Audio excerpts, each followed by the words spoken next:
Assalamualaikum warahmatullahi wabarakatuh. Selamat datang di channel aku. Yang baru mampir, kalian jangan lupa subscribe, comment, and like ya teman-teman. Nah, aku mau lanjutin cerita profil aku yang kemarin, part satunya. Kalian belum tonton, kalian wajib tonton dulu karena ini masih ada sambungannya dengan cerita profil aku yang part 1 kemarin. Kemarin itu kan aku sampai jelasin di aku promil ke dokter Zam. Nah, gimana sih metode-metodenya dokter Zam itu menangani kasus aku yang PCOS. Dokter Zam itu emang dari awal aku tuh suka banget sama dia karena dia tuh selain dokter yang komunikatif, humble, dan juga dia tuh apa ya, kayak sama pasiennya tuh kayak udah kayak temen gitu temen. Nah, kayak udah sama teman sendiri gitu. Nah, karena itu aku kayak enjoy banget promil di dokter Zam. Dari pertama aku datang, aku ditanyain mau promil gimana, terus habis itu apa keluhannya gitu teman-teman. Nah, aku waktu itu ketemu dokter Zam di klinik Ibu Mil Klaten. Kalian bisa cek IG-nya, nanti juga ada di situ, ada maps-nya juga. Dan juga kalian kalau misalnya mau apa ya, USG 4 dimensi di situ juga udah tersedia, teman-teman. Nah, pertama aku datang ke dokter Zam itu aku ceritain semua yang aku alami selama ini. Aku yang pernah aku keguguran, terus yang pernah aku yang pernah dokter katain aku kalau PCOS, yang pernah bilang kalau aku itu apa ya, maaf teman-teman karena aku tadi sedikit mual karena ya aku tuh sebenarnya kayak ngumpulin niat banget gitu teman-teman buat bikin video ini karena banyak banget teman-teman yang aku DM di Instagram, banyak banget yang tanya di WhatsApp kayak gitu. Nah, itu pada request kalau aku perlu ceritain perjalanan promil aku di video. Nah, makanya ini aku bikin video sekalian biar teman-teman yang lain bisa nonton dan bisa belajar dari pengalaman aku. Setelah aku datang ke dokter Zam itu aku langsung dicek pakai transvaginal, yang alat yang dimasukkan ke dalam vagina itu USG. Nah, itu di dalam rahim aku masih sama, alhamdulillah masih bersih, nggak ada miom, nggak ada kista, dan semuanya bersih. Yang seperti yang aku ceritain di video sebelumnya, kalau aku PCOS itu ternyata benar kata dokter Zam, memang sel telur aku itu kecil-kecil, dan di indung telurnya yang di tubak kiri dan tubak kanan itu memang semuanya positif PCOS. Nah, di situ dokter Zam bilang sama aku, ini kalau misalnya dikasih vitamin, mau dikasih obat berapapun buat ngatur head, kalau kamu nggak diet sama aja. Fix sih, ini sama seperti yang kemarin aku promil di dokter Munir sama dokter Emma dan juga dokter Uki, dokter-dokter sebelumnya yang sebelumnya aku di dokter Zam itu udah sempat kasih aku vitamin, sempat kasih aku obat kayak pengatur head aku biar lancar gitu. Habis minum obat itu pasti head aku berantakan lagi teman-teman. Ternyata oke, aku disuruh pulang dulu buat diet dan dikasih beberapa vitamin kayak vitamin E, terus habis itu kayak asam folat kayak gitu masih dikasih sama dokter Zam. Kalau yang sebelumnya sama yang dokter sebelumnya itu buat ngatur headku biar lancar itu namanya Cycloproginova. Kalau kalian bisa searching, itu bentuknya kayak ada beberapa butir yang dimakan harus berurutan gitu teman. Kalau misalnya nggak boleh lewat juga, harus berurutan dan di jam yang sama setiap hari. Nah, aku minum itu tapi habis itu ya berantakan lagi mens aku gitu. Nah, habis itu aku disuruh pulang lagi sama dokter Zam buat diet. Untuk bulan depannya lagi disuruh untuk cek lagi sel telur setelah aku dikasih vitamin itu. Dan aku juga suruh diet, apakah nanti aku berhasil dietnya itu bisa mengaruhi sel telur aku, teman-teman. Nah, habis itu aku 1 bulan kemudian alhamdulillah aku bisa turun BB, teman-teman, karena aku berhasil diet. Ya ampun, seneng banget rasanya kak berhasil diet itu, teman-teman. Dalam waktu sebulan aku bisa turun 3 kiloan. Nah, kalau yang dari awal aku diet itu aku BB aku 65 kilo. Terus habis itu karena sempat keguguran kemarin itu aku turun 3 kilo. Dan kemarin lagi turun lagi sampai ke BB aku 57 kilo. Dan ternyata pas dicek sama dokter Zam pakai USG transvaginal, alhamdulillah telur aku udah mulai besar-besar, udah mulai matang, dan ukurannya udah cukup memenuhi buat dibuahi sperma. Aku nggak nyangka ternyata diet itu berpengaruh itu gitu sama kesuburan, teman-teman.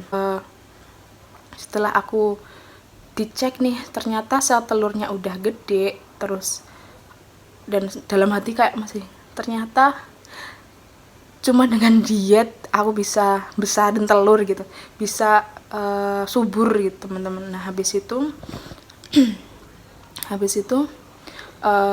dokter Zam ngecek udah gede-gede sekitar, ternyata telur aku tuh banyak banget, teman-teman. Nah, kalau nanti aku nemuin fotonya aku share.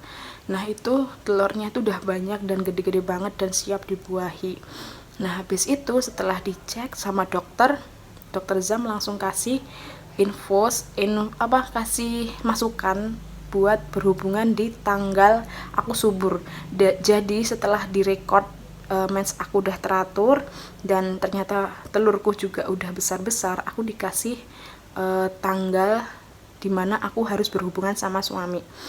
Nah, di situ suami juga dikasih vitamin, teman-teman, agar spermanya juga tambah berkualitas lagi, dan juga bisa membuahinya itu sempurna dan nanti akan menjadi embrio yang bagus dan berkualitas gitu, teman-teman.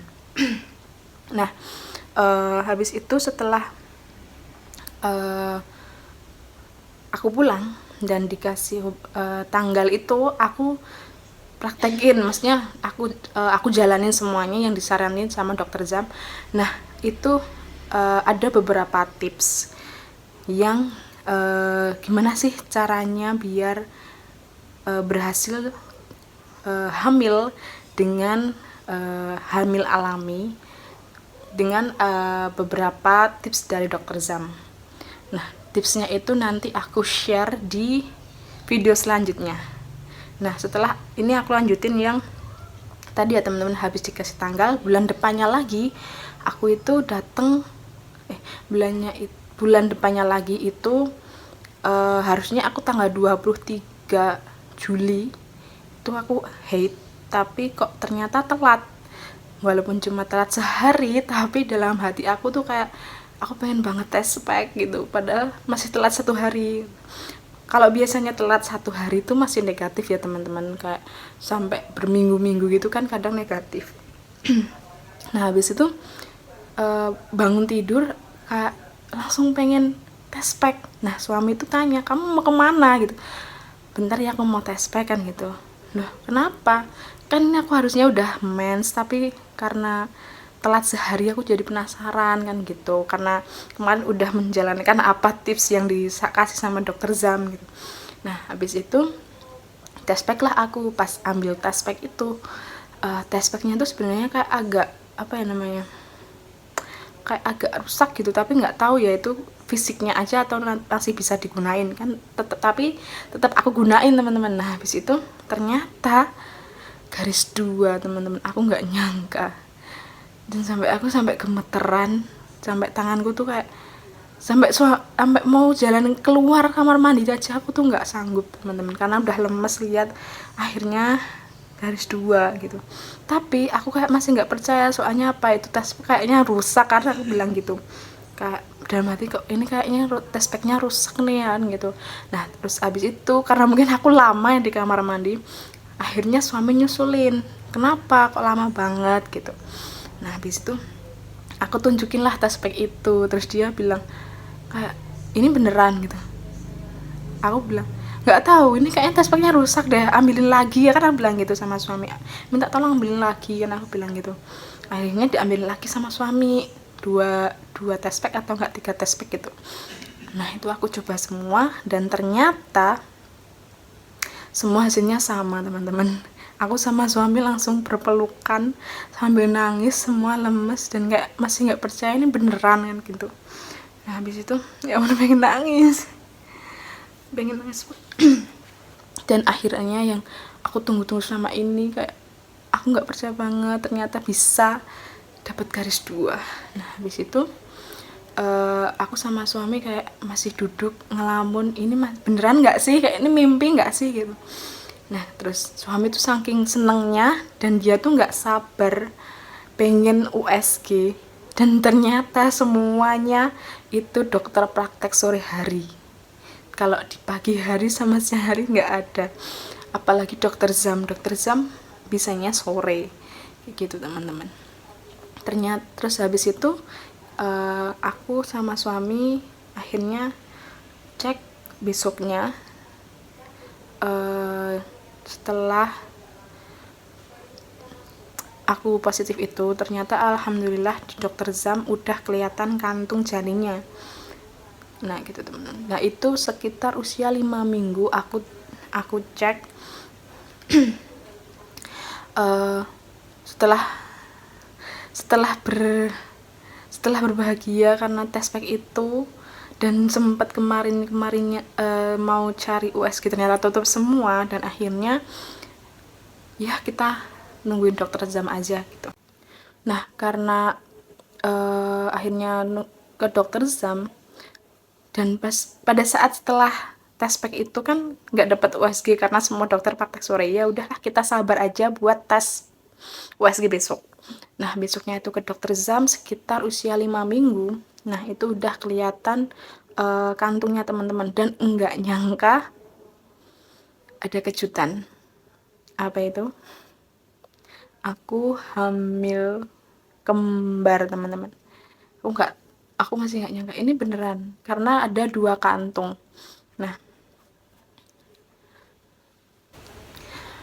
Nah setelah di USG itu pertamanya itu dokter Zam kayak, oh ini udah ada kantungnya bu, udah kelihatan kan kayak gitu. Pas digeser USG-nya, loh kok ini ada kantung lagi gitu kata dokter Zam. Jangan-jangan ini kembar ya bu nanti insya Allah kan gitu. Aku sama suami, serius dok, beneran ini kembar, beneran ini ada 2 gitu. Aku kayak masih pelongok kayak nggak nyangka gitu. Habis itu dokter bilang, iya ini ada 2 kantong, insya Allah kembar gitu. Suami langsung pas keluar itu langsung ya ampun bersyukur banget, sampai dia tuh mau nangis. Aku pun juga kayak masih nggak nyangka gitu, ya Allah selama ini perjuangan kami dibayar, langsung dikasih bonus pula, Masya Allah. Nah aku juga sebenarnya nggak tahu ya kenapa bisa kembar, tapi katanya kalau kembar itu karena ada keturunan. Nah kalau dari ayah aku itu emang ada keturunan, itu dari adik ayah itu ada yang kembar. Aku juga nggak nyangka kalau turun di aku sama suami. Nah habis itu aku sama suami pulang dan kayak masih beneran nggak sih gitu. Ya gitulah teman-teman, kayak masih nggak percaya gitu. Ya ini adalah nikmat Tuhan yang harus kita syukuri apapun itu. Dan kalau kalian yang masih berusaha berjuang, jangan mudah menyerah. Nanti aku share tips dari dokter Zam kenapa bisa cepat hamil. Nanti aku share di next video. Terima kasih udah nyimak cerita aku. Semoga cerita ini bermanfaat buat kalian, dan jangan lupa yang udah mampir sekarang ini subscribe, comment, and like ya teman-teman. Terima kasih. Assalamualaikum warahmatullahi wabarakatuh.